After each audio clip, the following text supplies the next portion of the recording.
Hello my dear students, here I am Shweta Tiwari explaining conditions for a light ray to pass undeviated on refraction। ऐसी conditions discuss करनी है कि refraction होने पर भी light रे अनडेविएटेड रहती है, यानी कि उसके पाथ में कोई चेंज नहीं आता है। तो केस फर्स्ट है कि when the angle of incidence at the boundary of two media is zero. Angle of incidence क्या होता है कि जब angle of incident ray normal के साथ कोई एंगल बनाती है तो उसको हम कहते हैं एंगल ऑफ इंसिडेंस। अगर कोई लाइट रे नॉर्मली फॉल होगी यानी 90 डिग्री पर गिरेगी तो इस कंडीशन में बनने वाला जो एंगल है वो क्या हो जाएगा 90 डिग्री, सरफेस के साथ 90 degree, but angle of incidence की वैल्यू कितनी है 0 degree. Similarly angle of reflection भी यहाँ पर क्या हो जाता है 0 डिग्री हो जाता है। तो इस कंडीशन में लाइट रे रिफ्रैक्शन तो शो करती है, यानी स्पीड ऑफ लाइट में चेंज आता है, यहाँ पर स्पीड ऑफ लाइट चेंज हो गई, लेकिन यहाँ पर कोई डेविएशन नहीं होता है। तो कंडीशन याद रखिएगा कि जब लाइट रे नॉर्मली किसी सरफेस पर फॉल होती है तो इस कंडीशन में एंगल ऑफ इंसिडेंस 0 डिग्री हो जाता है, इसलिए एंगल ऑफ रिफ्रैक्शन भी 0 रहता है। इस वजह से लाइट रे रिफ्रैक्शन तो करती है, यानी कि उसकी स्पीड ऑफ लाइट में चेंज होता है, लेकिन वहां पर लाइट रे में कोई डेविएशन नहीं होता। तो this is about the condition when the angle of incidence at the boundary of two media is 0, then light rays show the refraction but does not show the deviation. Now condition second is when the refractive index of medium 2 is same as that of medium 1। जब दोनों medium की refractive index same हो, यानी कि medium same हो, तो इस condition में आप कहते हैं कि लाइट रे रिफ्रैक्ट तो होती है लेकिन उसमें कोई डेविएशन नहीं होता है। पाथ कैसा है अनडेविएटेड है। फॉर एग्जाम्पल मैंने यहाँ पर लिखा कि एक इंसिडेंट रे है जिसका नेम है ए ओ। ये जो है मीडियम 1 से मीडियम 2 में जाती है। मीडियम 1 और मीडियम 2 सेम है, एग्जाम्पल ले सकते हैं एयर ही है या फिर ओनली वाटर है, ओनली ग्लास में ट्रेवल करती है। तो इस कंडीशन में लाइट रे में कोई डेविएशन नहीं होता है। लाइट रे ग्लास से ग्लास में ट्रेवल करती है, एयर से एयर में ट्रेवल करती है, वाटर से वाटर में ट्रेवल करती है। तो इस कंडीशन में मीडियम सेम है, मींस रिफ्रैक्टिव इंडेक्सेस सेम है। इफ रिफ्रैक्टिव इंडेक्सेस सेम है तो लाइट रे जो है वो कैसी रहेगी अनडेविएटेड रहेगी। इस कंडीशन में angle of incidence angle of refraction के इक्वल होगा। रिफ्रैक्टिव इंडेक्सेस सेम है, साथ में आप कह सकते हैं कि angle of incidence angle of refraction के इक्वल होगा, क्योंकि जितने एंगल पर आप लाइट रे इंसिडेंट करेंगे उतने ही एंगल पर लाइट रे जो है रिफ्रैक्ट हो जाएगी। So this is about the conditions for a light ray to pass undeviated on refraction। ये एक इम्पॉर्टेंट टॉपिक है जो कि एग्जाम से बहुत ज्यादा पूछा जाता है कि वो कंडीशंस बताइए जहां पर लाइट रे रिफ्रैक्शन शो करती है लेकिन उसके पाथ में कोई डेविएशन या दीज आर अनडेविएटेड रहती हैं।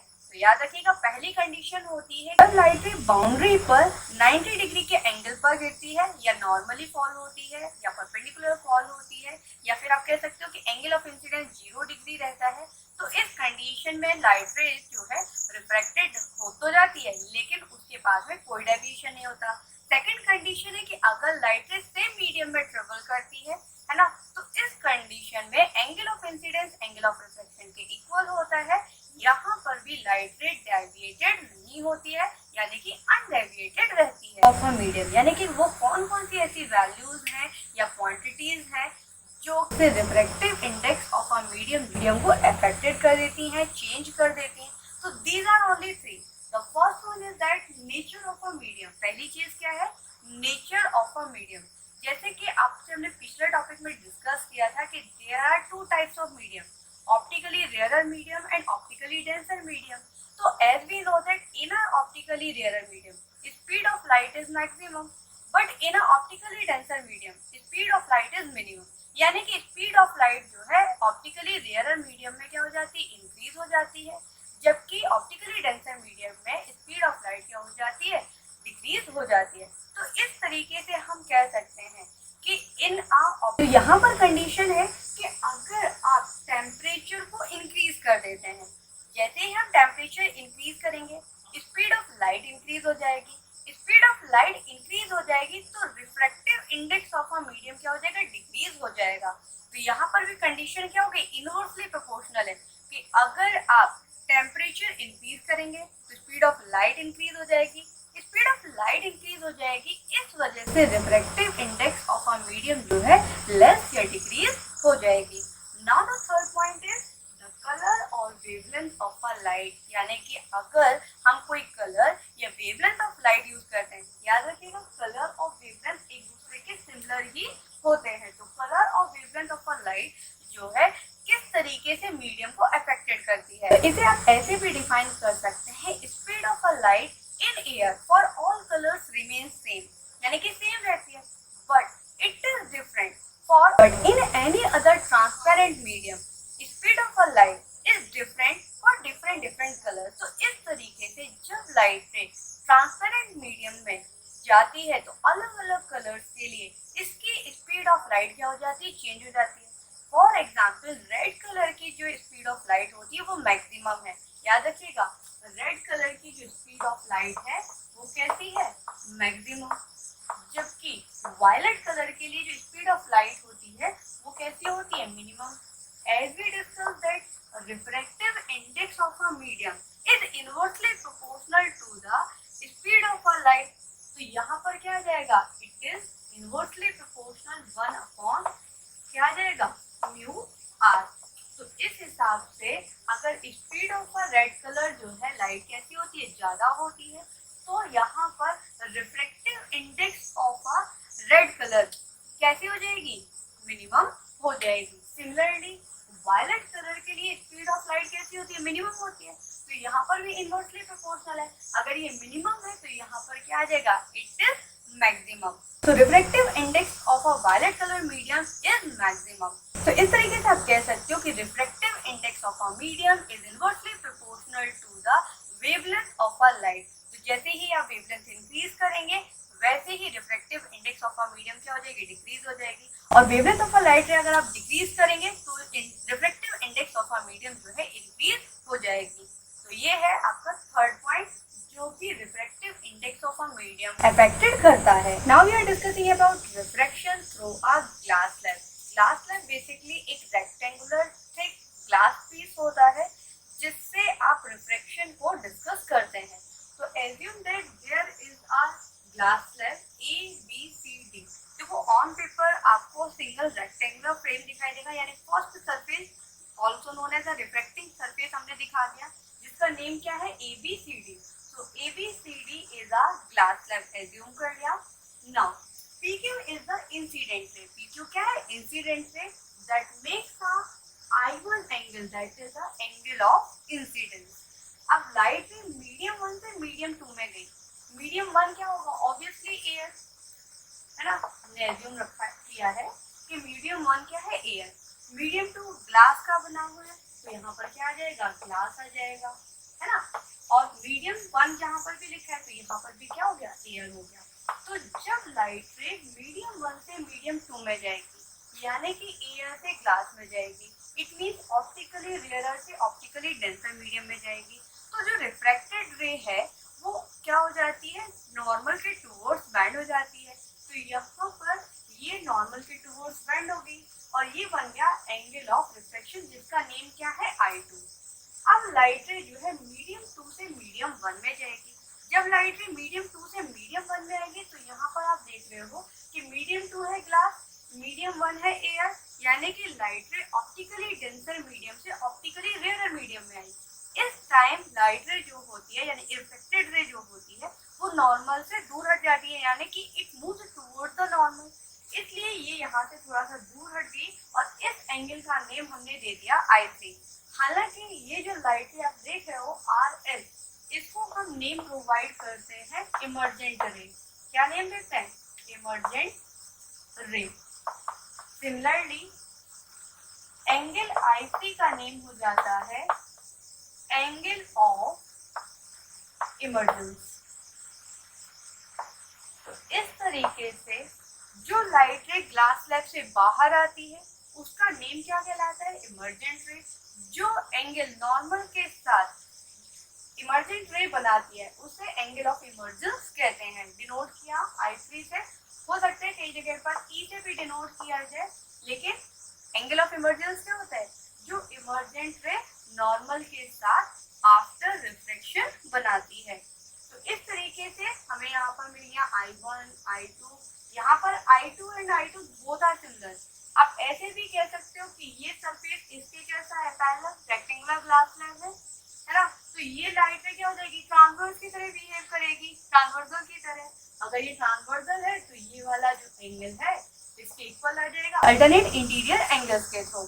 तो इस तरीके से आपने शो कर दिया कि जब कोई इंसिडेंट रे एक मीडियम से दूसरे मीडियम में जाएगी, रेयरर से डेंसर मीडियम में, तो ये बैंड टुवर्ड्स द नॉर्मल हो जाएगी। और जब ये कहाँ से कहाँ जाएगी, डेंसर से रेयरर में आएगी, तो it moves away from the normal आ जाएगा। तो इस कंडीशन में अगर आप इंसिडेंट रे को फॉरवर्ड डायरेक्शन में प्रोड्यूस कर देते हैं, जैसे कि मैंने कि यहाँ पर किया कि ये इंसिडेंट रे है, इसको मैंने फॉरवर्ड डायरेक्शन में प्रोड्यूस कर दिया, आगे की तरफ बढ़ा दिया, तो जो निकलने वाली इमर्जेंट रे है, ये वाली रे, ये दोनों लाइट रे आपस में कैसी होती है, पैरेलल टू ईच अदर होती है। आप इसे ड्राइव भी कर सकते हो कि ये जो लाइट रे है, इमर्जेंट रे इंसिडेंट रे के को आगे की तरफ प्रोड्यूस करने पर कैसी होती है, पैरेलल होती है।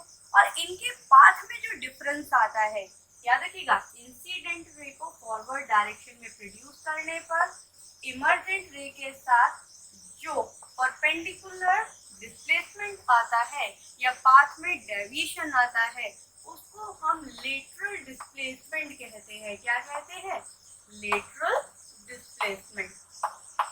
लेटरल डिस्प्लेसमेंट को आप एक्स से डिनोट करते हो। अब चूंकि डिस्प्लेसमेंट है तो ऐसा यूनिट क्या रहेगी, मीटर रहेगी। क्या रहेगी, ऐसा यूनिट मीटर रहेगी। तो what is the lateral displacement, the perpendicular displacement between emergent ray to the incident ray produced in a forward direction, जिसे आप क्या कहते हैं, lateral displacement कहते हैं। इसे आप x से डिनोट करते हैं, इसकी SI यूनिट मीटर होती है। अब बात ये आती है कि ये जो एंगल है I3, ये भी एंगल I1 के यानी angle of incidence, angle of emergence के इक्वल आता है। या आप इसे ऐसे भी कर सकते हैं कि these two angles are equal to each other, that's why emergent ray and the incident ray produced in a forward direction, these are parallel to each other, जिसे हम ड्राइव करना अभी डिस्कस करेंगे। अब we are discussing about how angle of incidence is equal to angle of emergence and how emergent ray is parallel to the incident ray produced। तो इसके लिए आपको पता होना चाहिए स्नेल्स लॉ। स्नेल्स लॉ क्या है कि अगर लाइट रे मीडियम 2 से मीडियम 1 में आती है, तो इस कंडीशन में आ जाएगा साइन I1 अपॉन साइन, यहाँ पर क्या लिया मैंने, angle of reflection is I2। Assume that this is equation first. Similarly आप इसका वाइज रिवर्स ले लीजिए, क्योंकि लाइट रे मीडियम 2 से अब कहाँ आ रही है, मीडियम 1 में आ रही है, तो इस बार हो जाएगा μ1 upon μ2 is equal to sine I2 upon sin I3, and this is equation second. Now from equation first and second लिख लेंगे, तो कितना आ जाएगा, μ2 upon μ1 into μ1 upon μ2 is equal to sin I1 upon sin I2 into sin I2 upon sin I3। Clear. तो यहाँ पर μ1 से μ1 cancel, μ2 से μ2 कैंसिल, sin I1 से sin I2 से sin I2 कैंसिल आपको हो गया। तो हमारे पास आ जाएगा 1 is equal to sin I1 upon sin I3। कितना बचा, sin I1 upon sin I3 is equal to 1। आप इनको इक्वल में क्या कर सकते, क्रॉस मल्टीप्लिकेशन कर दीजिए, तो sine I1 is equal to sine I3। अब यहाँ पर साइन से साइन कैंसिल हो जाएगा, या कंपैरिजन बिटवीन एंगल्स कर दीजिए, तो क्या आ गया, angle I1 is equal to angle I3। As we discuss, I1 is angle of incidence and I3 is angle of emergence. तो इस तरीके से हमने प्रूव कर लिया कि angle of incidence angle of emergence के इक्वल है। अगर angle of incidence angle of emergence के इक्वल है, means this angle is equal to this angle, तो this surface is parallel to this it behaves like a transversal and ये आपके क्या बन जाएंगे, अल्टरनेट एक्सटीरियर एंगल्स बन जाएंगे।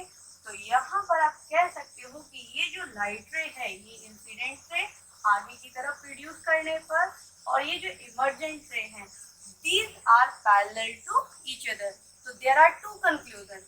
Whenever a light ray passes through a glass slab at any angle, in this condition, angle of incidence is equal to angle of emergence and the incident ray produced is parallel to the emergent ray. यानी कि angle of incidence is equal to angle of refraction हो जाता है और light रे refraction show करती है लेकिन अनडेविएटेड रहती है। इसका मीन्स ये है कि जितने पॉइंट पर आप इसे फॉल करोगे ये उसी पॉइंट पर आपको बाहर आते हुए मिलेगी। तो जो किंगफिशर होता है वो 90 डिग्री के एंगल पर फ्लाई करता है ओवर द वाटर सरफेस, तो वहां से वो अब फिश पर टारगेट करता है एट 90 डिग्री एंगल।